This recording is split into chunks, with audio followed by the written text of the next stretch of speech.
ఉపరాష్ట్రపతి ఎన్నికపై కేటీఆర్ కీలక వ్యాఖ్యలు చేశారు. మమ్మల్ని ఏ పార్టీ సంప్రదించలేదన్నారు. రేవంత్ రెడ్డి మద్దతు ఇచ్చిన వారికి తాము మద్దతు ఇవ్వమన్నారు. అయితే తమకు ఢిల్లీలో బాస్ ఎవరు లేరని, తెలంగాణ ప్రజలే తమకు బాస్ అన్నారు కేటీఆర్. తెలంగాణ నుంచి బీసీ అభ్యర్థులు లేరా అని, ఎన్నికలు వచ్చేసరికి బీసీలను మర్చిపోతారంటూ ప్రశ్నించారు.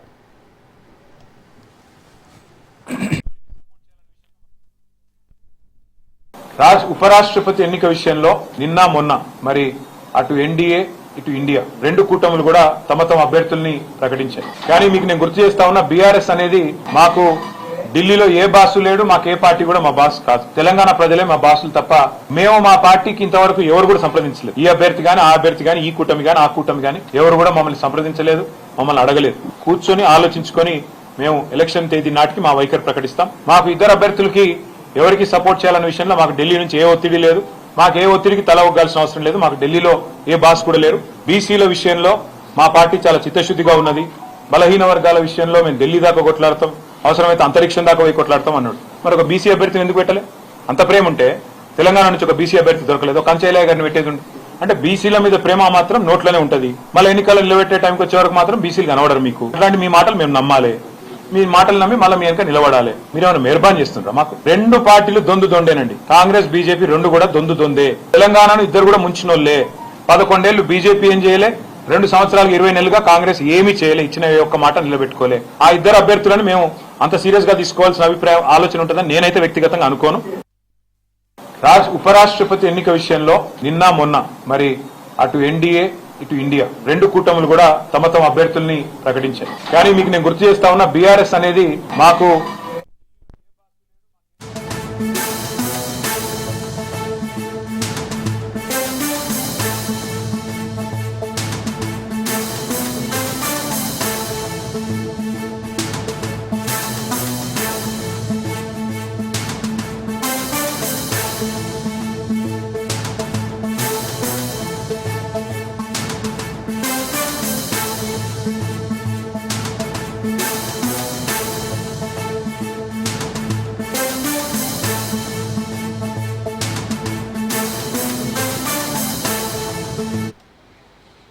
మహబూబాబాద్ జిల్లా తొర్రూరు డివిజన్ కేంద్రంలోని ప్రాథమిక వ్యవసాయ సహకార సంఘం కార్యాలయం ముందు యూరియా కోసం రైతులు బారులు తీరారు. యూరియా బస్తాలు ఇవ్వాలని ఓ రైతు ప్రాథమిక వ్యవసాయ సహకార సంఘం అధికారి కాలు మొక్కాడు. తెల్లవారుజామునే యూరియా కోసం రైతులు తరలిచ్చి అవస్థలు పడ్డారు. ఉదయం నుండి తిండి తిప్పలు లేక కాళ్లు గుంజేలా గంటల తరబడి నిలబడుతున్నామని రైతులు ఆవేదన వ్యక్తం చేశారు.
మహబూబాబాద్ జిల్లా తొర్రూరు డివిజన్ కేంద్రంలోని ప్రాథమిక వ్యవసాయ సహకార సంఘం కార్యాలయం ముందు యూరియా కోసం రైతులు బారులు తీరారు. యూరియా బస్తాలు ఇవ్వాలని ఓ రైతు ప్రాథమిక వ్యవసాయ సహకార సంఘం అధికారి కాళ్లు మొక్కాడు. తెల్లవారుజామునే యూరియా కోసం రైతులు తరలిచ్చి అవస్థలు పడ్డారు. ఉదయం నుండి తిండి తిప్పలు లేక కాళ్లు కుంజేలా గంటల తరబడి నిలబడుతున్నామని రైతులు ఆవేదన వ్యక్తం చేశారు.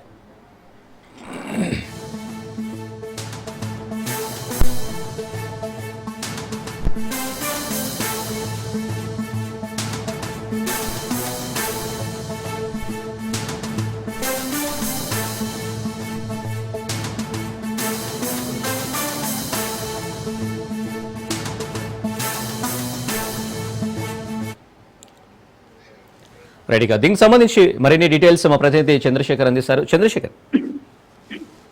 అనిల్, ఏదైతే యూరియా కష్టాలు రైతులకైతే తీవ్ర ఇబ్బందులకైతే గురి చేస్తున్నాయి. ముఖ్యంగా యూరియా ఏదైతే తెలంగాణకి యూరియా 9.80 లక్షల టన్నుల యూరియా అవసరమై ఉండగా 5.32 టన్నుల లక్షల టన్నుల యూరియా మాత్రమే ఇప్పుడు కేంద్రం దగ్గర నుంచి రాష్ట్రానికి రావడం జరిగింది. భారీగా యూరియా అవసరం ఉన్న నేపథ్యంలో మార్కెట్ లో యూరియా దొరకకైతే రైతులు తీవ్ర ఇబ్బందులకి గురవుతున్నారు. ఇటు ఉదయమే యూరియా సెంటర్లకి చేరుకొని ఇటు సహకార వ్యవసాయ సెంటర్ల దగ్గర అలాగే గ్రోమోర్ ఫర్టిలైజర్ షాపుల దగ్గర క్యూలు కడుతున్న పరిస్థితి. యూరియా రోజుల తరబడి తిరిగిన యూరియా దొరకకపోవడం, ఒక్క రైతుకి ఒకటే యూరియా బస్తా ఇస్తామని చెప్పడం, అది కాకుండా కొంతమంది వారి కుటుంబ సభ్యుల ఆధార్ కార్డుల పేరు మీద కూడా ఒక్కొక్క బస్తా తీసుకున్నారని కొంతమంది కేసులు కూడా నమోదు చేయడం, ఇవన్నీ కూడా రైతులకి తీవ్ర ఇబ్బందులకి ఆవేదన చెందుతున్న పరిస్థితి. మనం ఈరోజు చూసుకున్నట్లయితే మహబూబాబాద్ జిల్లా తొర్రూరులోని ప్రాథమిక వ్యవసాయ సహకార కార్యం వద్ద రైతులు ఉదయం నుంచి కూడా యూరియా కోసం బారులు తిరిగారు. గత 10-15 రోజులుగా యూరియా కోసం తిరిగినా యూరియా రావడం లేదు. ఉదయం నుంచి సాయంత్రం వరకు క్యూ లైన్ లో ఉండి తీవ్ర ఇబ్బందికి గురవుతున్నాము. పొలాలు కూడా పట్టించుకోకుండా ఇటు యూరియా కోసం తిరగాల్సిన పరిస్థితి. సకాలంలో యూరియా దొరకకపోతే మేము వేయకపోతే పెట్టిన పెట్టుబడి కూడా రాని పరిస్థితి ఉందని చెప్పేసి ఆవేదన చెంది యూరియా ఇవ్వండి, దయచేసి మాకు యూరియా ఇవ్వండి అని కూడా వ్యవసాయ సహకార సంఘం అధికారి కాళ్ళు కూడా మొక్కిన పరిస్థితి అయితే ఇది తొర్రూరు డివిజన్ లో జరిగింది. ఎంత ఆవేదన చెంది ఈ యొక్క కాళ్ళు మొక్కే స్థితికి కూడా రైతులు వచ్చారని చెప్పేసి అయితే ఒక పక్క రైతులు కూడా ప్రభుత్వం మీద చాలా తీవ్రమైన ఆగ్రహంతో ఉన్నారు. అధికారులు రైతులు వేధిస్తున్నారు, యూరియా ఇచ్చే విషయంలో కష్టాలు పెడుతున్నారు. యూరియా దొరకక మేము తీవ్ర ఇబ్బందులకు గురవుతున్నాము. ఒక పక్క ప్రభుత్వం యూరియా ఉంది అని చెప్తుంది, కానీ మరో పక్క ప్రభుత్వమే కేంద్రం సరైన కావాల్సినంత యూరియా ఇవ్వడం లేదని చెప్తుంది. ఈ ప్రభుత్వం చెప్తున్న గందరగోళ మాటలు అర్థం కావడం లేదు. అధికారులు వ్యవహరిస్తున్న తీరు, యూరియా దొరకక రైతులు పడుతున్న ఆవేదన ఎంతో మందికి ఆ రైతుల పరిస్థితి చూస్తే చాలా దయనీయంగా అయితే ఉందని చెప్పుకోవచ్చు. అని రైట్ చంద్రశేఖర్, థ్యాంక్ యూ.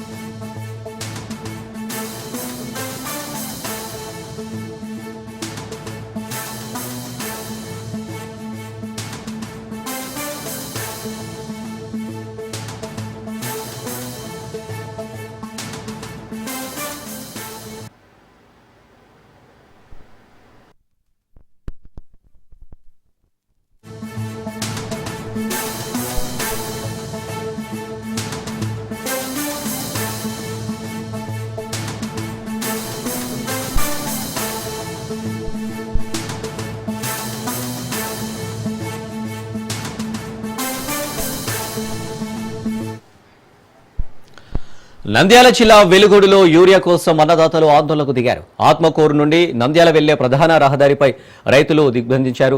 ప్రస్తుతం నాట్లు వేసి 15 రోజులు దాటినా యూరియా మొదటి దశలో కూడా వేయలేదని ఆందోళనకు చేపట్టారు. వ్యవసాయ శాఖ అధికారులు స్పందించే వరకు ఆందోళన విరమించేది లేదని భీష్మించి కూర్చున్నారు.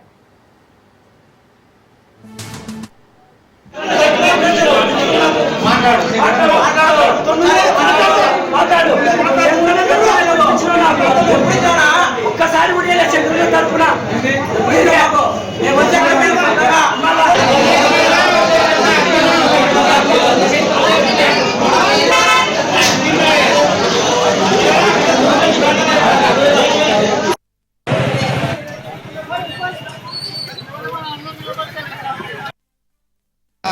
రైతుల గురించి అన్నం లేక నీళ్ళు లేక చాలా ఇబ్బంది పడుతున్నారు. దయచేసి ఇడనేమో యూరియా ఉంది, ఇవ్వడం లేదు. పరిస్థితి ఏంది ఇది? వాళ్ళే సరిపోతుంది. కనీసం రైతులను 2 గుట్టలు అడుగుతాం, ఇవ్వడం లేదు. ఇది పరిస్థితి, మా పరిస్థితి. వారం రోజులు అవుతుంది కాబట్టి అన్నం లేదు, నీళ్ళు లేదు. మా పరిస్థితి ఏంది ఇది? దయచేసి కలెక్టర్ గారు చర్యలు తీసుకోవాలి దీన్ని.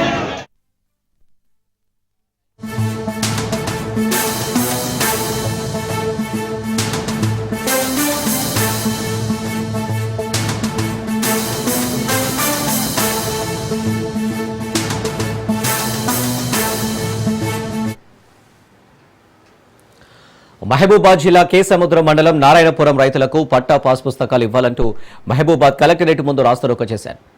ఇరువైపులా నిలిచిపోయిన వాహనాలు కలెక్టరేట్ ముందు బారికేడ్లు పెట్టి కలెక్టరేట్ లోనికి వెళ్లకుండా అడ్డుకున్నారు పోలీసులు.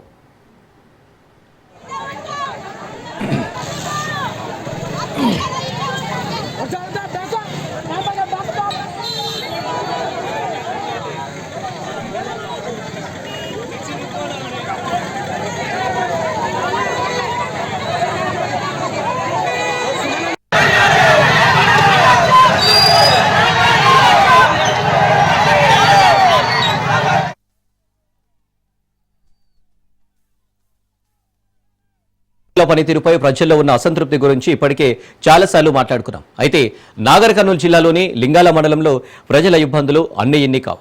ప్రభుత్వ కార్యాలయాల్లో అధికారులు సమయానికి రాకపోవడంతో ప్రజలు గంటల తరబడి ఎదురు చూడాల్సి వస్తుంది. ఉదయం 11:30 అవుతున్నా తహసీల్దార్, ఎంపీడీఓ కార్యాలయాలు బోసిపోయి కనిపించాయి. ప్రజలు తమ పనులు చేయించుకోవడానికి వచ్చి గంటల తరబడి ఎదురు చూస్తున్నా అధికారులు మాత్రం జాడలేరు.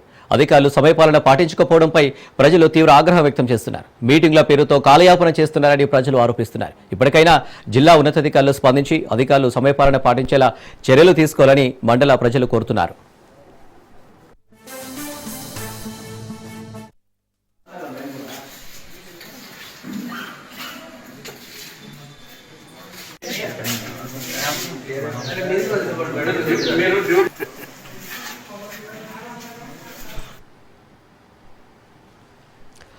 ప్రజలకు సౌకర్యవంతంగా ఉండేలా పాలన సాగుతుందన్నారు CM Revanth Reddy.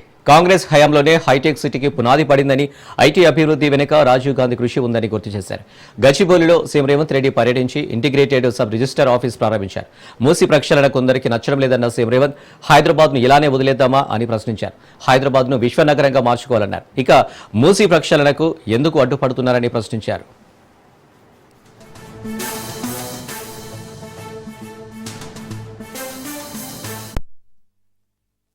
Hitech city కట్టినప్పుడు అవహేళన చేసి అంతర్జాతీయ ఎయిర్పోర్ట్ ఎక్కడో దూరంగా ఉంది, ఔటర్ రింగ్ రోడ్డులో ఎవరు ప్రయాణం చేస్తారు, కార్లు ఉన్న వాళ్ళ కోసమేనా ఈ అభివృద్ధి అని ఆనాడు మాట్లాడింది. హైదరాబాద్ నగర దాహార్తిని తీర్చడానికి నిజాం నిర్మించిన హిమాయత్ సాగర్, ఉస్మాన్ సాగర్ నీరు సరిపోవడం లేదు. మరి నగరానికి వస్తున్న లక్షలాది మంది యొక్క దాహార్తిని తీర్చాలంటే కృష్ణా జలాలను తరలించాలని ఆనాడు కృష్ణా నుంచి నాగార్జున సాగర్ నుంచి తాగునీటిని తరలించి హైదరాబాద్ నగరానికి కృష్ణా జలాలను తరలించిన నాడు కృష్ణా జలాలు సరిపోవడం లేదని గోదావరి జలాలను గోదావరి నది నుంచి హైదరాబాద్ నగరానికి తేవడం జరిగింది. ఇవే కాదు, మంజిరా నుంచి హైదరాబాద్ నగరానికి తాగునీటిని తీసుకొచ్చి ఈ ప్రాంతంలో వివిధ రాష్ట్రాలు, వివిధ దేశాల నుంచి ఉద్యోగ ఉపాధి కోసం వచ్చే వాళ్ళకి ఆశ్రమం ఇవ్వడమే కాదు, అన్ని మౌలిక వసతులను ఆనాటి ప్రభుత్వాలు ఏర్పాటు చేయబట్టే ఈ రోజు ఈ ప్రాంతం గొప్పగా అభివృద్ధి చెందింది. కానీ ఇది సరిపోదు. ఇది ప్రపంచం ఆశిస్తున్న స్థాయిలో ఇంకా మనం చేయాల్సింది చాలా ఉంది.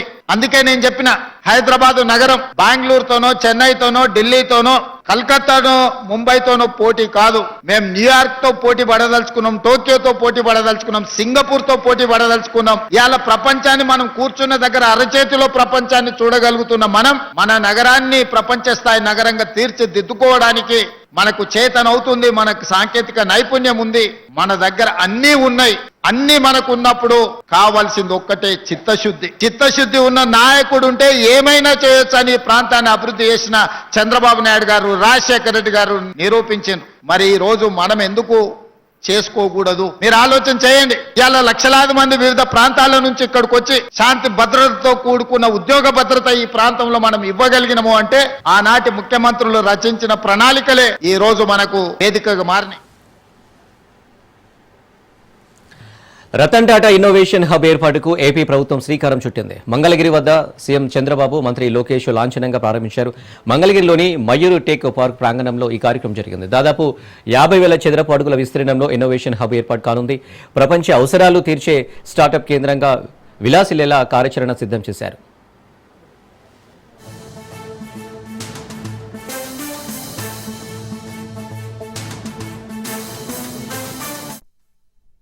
Two lakh entrepreneurs should have been joined. My aim is one family, one entrepreneur main. That is 1 crore 30 lakh entrepreneurs in Andhra Pradesh to serve the global community. That is our vision. But I am confident I am always optimistic. There is no doubt about it. Future is for India. Indians can do extremely well in the near future. But only my request to all entrepreneurs, you have to help and hold, timely help and everything to bring this concept as a successful concept. With this, I am thanking all of you all the way. So many leaders have come. From now onwards, zero date, zero time has started. From now onwards, we have to see the success rate with all indicators. YCP నేతలు social మీడియాలో అమరావతి మునిగిపోయిందంటూ దుష్ప్రచారం చేస్తున్నారని మంత్రి Narayana fire అయ్యారు. రాజధానిలో అర్ధరాత్రి 1 గంట సమయంలో మంత్రి నారాయణ పర్యటించారు. కొండవీటి వాగు ప్రవాహానికి అడ్డంగా ఉన్న మట్టి తొలగింపు పనులను మంత్రి నారాయణ పరిశీలించారు. నీరుగొండ సమీపంలో వెస్ట్ బైపాస్ రోడ్డుపై బ్రిడ్జి నిర్మాణంతో కొండవీటి వాగు ప్రవాహానికి ఆటంకం కలిగిందని సిఆర్డీఏ ఇంజనీర్ల ఆధ్వర్యంలో 20 ప్రొక్లైన్లతో నిరంతరాయంగా పనులు కొనసాగుతున్నాయని చెప్పారు.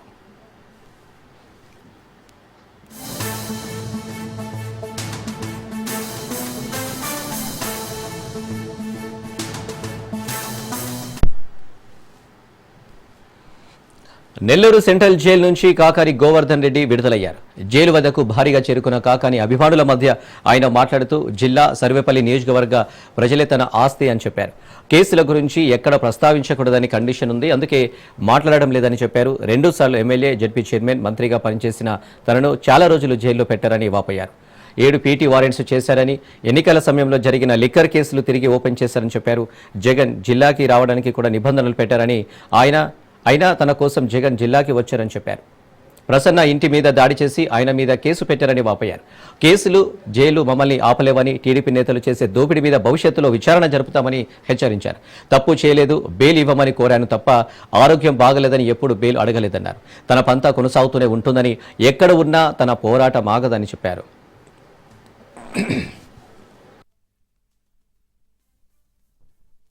ఉన్నత న్యాయస్థానం బెయిల్ మంజూరు చేయడం జరిగింది. సోమవారం మధ్యాహ్నానికల్లా హైకోర్టు మంజూరు చేసినటువంటి బెయిల్ నెట్లో కూడా రావడం జరిగింది. సాధారణంగా ముందు రోజు హైకోర్టు బెయిల్ తెల్లవారి ఆ బెయిల్ ఉత్తర్వులు రావడంలో హైకోర్టు నుంచి జాప్యం అయితే తప్ప, లేకపోతే ఖచ్చితంగా బెయిల్ వచ్చి ఉండాలి. మరి కారణాలేమో నాకు తెలియదు, నేను జైల్లో ఉన్నాను కాబట్టి. నిన్న సాయంకాలం విడుదల వాయిదా పడింది. అయితే నిన్న పాపం నా కోసం జనం వచ్చారు, ఈరోజు కూడా అదే జనం మరలా రావడం జరిగింది. నాకున్నటువంటి ఆస్తి ఈ జిల్లా ప్రజలు, ప్రత్యేకించి సర్వేపల్లి నియోజకవర్గానికి సంబంధించినటువంటి కుటుంబం, వన్నె తరగనటువంటి వాళ్ళ ప్రేమ, అభిమానాలు. ఈరోజు ఈ కేసుల గురించి ఎక్కడా మాట్లాడకూడదు అనేటువంటిది హైకోర్టు విధించినటువంటి నిబంధన, షరతు. కాబట్టి ఆ షరతులకు లోబడి ఈరోజు ఈ హైకోర్టు మంజూరు చేసినటువంటి బెయిల్ విషయంలో నేను ఏది కూడా వ్యాఖ్యానం పట్టించుకోలేదు. అయితే బహుశా నెల్లూరు జిల్లాకు సంబంధించి 2 సార్లు శాసనసభ్యుడిగా, ఒకసారి జిల్లా పరిషత్ చైర్మన్ గా, ఒకసారి మంత్రిగా పనిచేసినటువంటి వ్యక్తిని ఇన్ని రోజులు జైల్లో పెట్టడం అనేటువంటిది ఇది ప్రథమంగా జరిగింది. అంటే ఎక్కడ లేనటువంటి సాంప్రదాయాలని ఈరోజు కూటమి ప్రభుత్వం పరిచయం చేస్తుంది. కూనరవి వివాదం కులాలకు ఎందుకు ఆపాదిస్తున్నారని ఎమ్మెల్సీ దువ్వాడ శ్రీనివాస్ ప్రశ్నించారు. వైసీపీ, టీడీపీ నేతలు చేతులు కలిపి తనపై కుట్ర చేస్తున్నారని ఆయన మండిపడ్డారు. వచ్చిన ఆరోపణలతో కలెక్టర్, స్టేట్ ప్రాజెక్టు డైరెక్టర్ వంటి అధికారులు విచారణ జరిపి సౌమ్య అనే మహిళను బదిలీ చేశారని చెప్పారు. కానీ ఎమ్మెల్యేను సౌమ్య ఎందుకు టార్గెట్ చేస్తున్నారో అర్థం కావడం లేదన్నారు. కలెక్టర్ అన్యాయంగా బదిలీ చేస్తే ఆయన్నే అడగాలి, కానీ ఇలా అసత్య ఆరోపణలు చేయకూడదని చెప్పారు. రవికుమార్ హింసించినట్లు ఆధారాలు చూపిస్తే తానే కూన రవిని ప్రశ్నిస్తానని చెప్పారు. శ్రీకాకుళం జిల్లాలో కుల రాజకీయాలు సాగుతున్నాయని, ఇది అచ్చెన్నాయుడు కుట్రగా కనిపిస్తుందని ఆయన ఆరోపించారు. మంత్రి అచ్చెన్నాయుడు నిర్వాహంపై ధర్మాన సోదరు ఎందుకు స్పందించడం లేదని ప్రశ్నించారు. మంత్రి పదవి రవికుమార్కి రాకూడదనే ఇలాంటి డ్రామాలకు తెరలేపారని ఆయన ఆరోపించారు. సౌమ్యకు అన్యాయం జరిగిందని అచ్చెన్నాయుడు, రామ్మోహన్ నాయుడు భావిస్తే బదిలీ ఆపొచ్చు కదా అని ఆయన ప్రశ్నించారు. జగన్ తనను ఎప్పుడు సస్పెండ్ చేయడు, ధర్మాన సోదరులే కక్షగట్టి తనను సస్పెండ్ చేయించారని ఆయన ఫైర్ అయ్యారు. ఒక ట్రాన్స్ఫర్ కోసం నేను నా జీవిత చరిత్రలో ఎప్పుడు కూడా చూడలా ఇంత పెద్ద రచ్చ జరగటం. ఇందులో ఒక కేజీబీవి స్కూల్కి సంబంధించినటువంటి ఒక ప్రిన్సిపల్ గారు సౌమ్య గారు కలెక్టర్ గారు చేసినటువంటి ట్రాన్స్ఫర్ ఎందుకు ఇంత రప్చర్ అవుతుంది? అసలు ఇందులో మూల కారణాలు ఏంటి? అసలు ఇంత చేయవలసినటువంటి అవసరం ఏంటి? ట్రాన్స్ఫర్ సహజమే కదా. ఒక ఎంప్లాయీ జీవితంలో నేను ఉద్యోగిగా ఉండాలని నిర్ణయించుకున్న తర్వాత ట్రాన్స్ఫర్స్ కూడా సిద్ధపడతాడు కదా. అది ఎంప్లాయీకి బాగా తెలుసు కదా. మరి ఇక్కడ ఎందుకు ఇంత చర్చ జరుగుతుంది?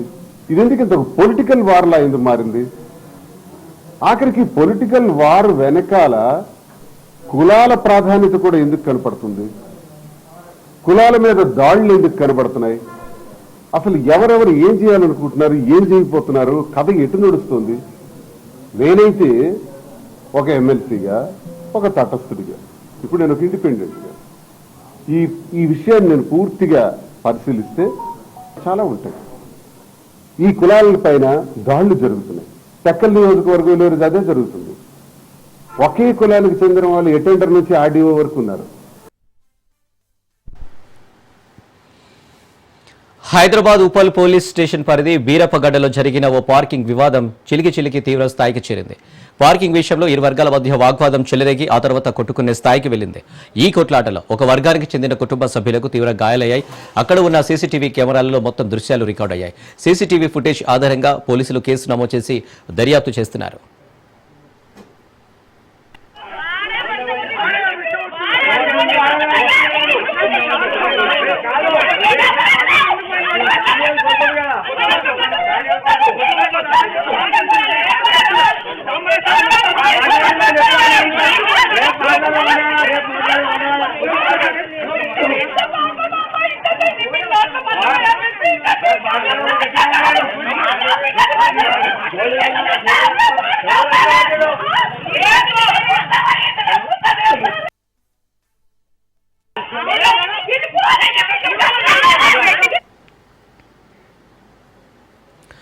వికారాబాద్ జిల్లా యాలాల మండలం సంగంగుర్డు గ్రామ సమీపంలోని సంగమేశ్వర దేవాలయంలో చోరీ జరిగింది. గుడిలో అర్ధరాత్రి సమయంలో గుడి ప్రాంగణంలోని సీసీ కెమెరాలను ధ్వంసం చేశారు. గుడిలోకి ప్రవేశించి హుండీ పగలగొట్టి నగదును ఎత్తుకెళ్లారు.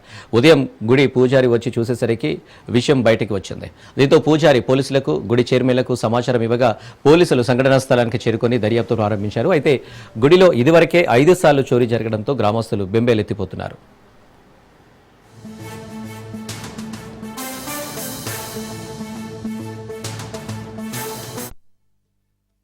ఆలయం అర్చకుని రోజు విధులు నిర్వహిస్తా. సంగంకూర్దు గ్రామము యాలాల మండలం. నిన్న ఉదయం 7:30కు వచ్చి పూజ చేసినాము. అంతా ఇది చేసుకొని చేసిన తర్వాత మధ్యాహ్నం 1 గంట 2 గంట ప్రాంతంలో కాగ్నా నది వస్తుందని, ఇక్కడ చిన్నది వాగు వస్తుందని మేము వాగు వస్తుందని 2 గంటల ప్రాంతంలో లాక్ వేసుకొని వెళ్ళిపోయాం. తాండూరు నుంచి యాలాలకి ఇంటికి చేరుకున్నాం. అయితే రాత్రి పూట దొంగతనం జరిగింది. ఈ ఇన్ఫర్మేషన్ పోలీసు వాళ్ళకు కూడా ఇన్ఫర్మేషన్ ఇచ్చాము. ఈ గుడి వాళ్ళకు కూడా చైర్మన్ గారికి ఇన్ఫర్మేషన్ ఇచ్చాము. నిన్న ఇంటికి వెళ్ళిపోయాము. ఈ రోజు ఉదయం పూజ చేద్దామని ఆలయానికి వచ్చాము. వచ్చేసరికి ఇక్కడ మొత్తము సంగమేశ్వరం టెంపుల్, అక్కడ శనేశ్వరం గుడి టెంపుల్ 2 పగలగొట్టున్నాయి. అక్కడ పిల్లర్ ధ్వంసం చేసిండ్రు. ఇక్కడ గేట్ వలగొట్టి లోపలికి వచ్చి హుండీ ధ్వంసం చేసి హుండీలోకి వెళ్ళి అమౌంట్ తీశారు. అయితే ఈ విషయం తెలిసి పోలీసు వాళ్లకు, గుడి చైర్మన్ గారికి సమాచారం ఇచ్చాము. దానిలో పోలీసు వాళ్ళు వచ్చారు. చిత్తూరు జిల్లా చౌడేపల్లి మండలం గడంవారిపాలె పంచాయతీ పెద్దకంపపల్లెకు చెందిన రవినాయుడికి సంబంధించిన పశువులకు గత ఏడాది లంపిస్కిన్ వ్యాధి సోకింది. దీంతో వ్యాధి నయమైతే ఓ దూడను టీటీడీ గోశాలకు ఇస్తారని మొక్కుకున్నాడు. ఆవులకు వ్యాధి నయమైన పనుల ఒత్తిడిలో మొక్కు వాయిదా వేస్తూ వచ్చాడు. 2 రోజుల క్రితం ఓ ఆవు ఒక పేయ దూడకు జన్మనిచ్చింది. ఆ దూడకు నుదుటిపై తెల్ల రంగులో 3 నామాలు ఉండటం చూసి స్వామి మొక్కును గుర్తు చేస్తున్నాడని రవినాయుడికి అనిపించింది. దీంతో గతంలో గోశాలకు ఇద్దామనుకున్న దూడతో పాటు నామాలతో పుట్టిన దూడను కూడా టీటీడీకి ఇవ్వాలని నిర్ణయించుకున్నాడు.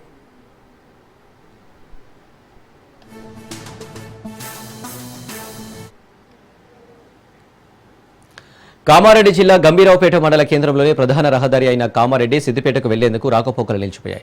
బ్రిడ్జి నిర్మాణం నత్తనడకన సాగడంతో ప్రజలు ఇబ్బంది పడుతున్నారు. వివిధ పార్టీల కార్యకర్తలు ధర్నాలు, రాస్తారోకోలు చేసినప్పటికీ ఫలితం దక్కలేదు. మాజీ మంత్రి కేటీఆర్ 10,60,00,000 నిధులతో బ్రిడ్జి వంతెన చేపట్టాలని శంకుస్థాపన చేశారు. అందుకోసం ఉన్న రోడ్డును తొలగించి మట్టి రోడ్డు వేశారు. నిర్మాణానికి 4 పిల్లలు వేసినా పనులు నత్తనడకన సాగడంతో ఎగువ మానేరు నుండి నీరు వాగులోకి వచ్చి చేరుతుంది. దీంతో మట్టి రోడ్డు కొట్టుకుపోయే ప్రమాదంలో ఉంది. దీనివల్ల కామారెడ్డి సిద్దిపేట జిల్లా రహదారిపై రాకపోకలు నిలిచిపోయాయి. దీంతో వివిధ గ్రామాలకు వెళ్లాలంటే ప్రయాణికులకు ఇబ్బందికరంగా మారింది. మరీ ముఖ్యంగా మండలంలో చదువుకునే పిల్లలకు చాలా ఇబ్బందికరంగా మారింది. ఇప్పటికైనా బ్రిడ్జి పనులు తొందరగా చేపట్టాలని మండల ప్రజలు రాజకీయ నాయకులను కోరుతున్నారు.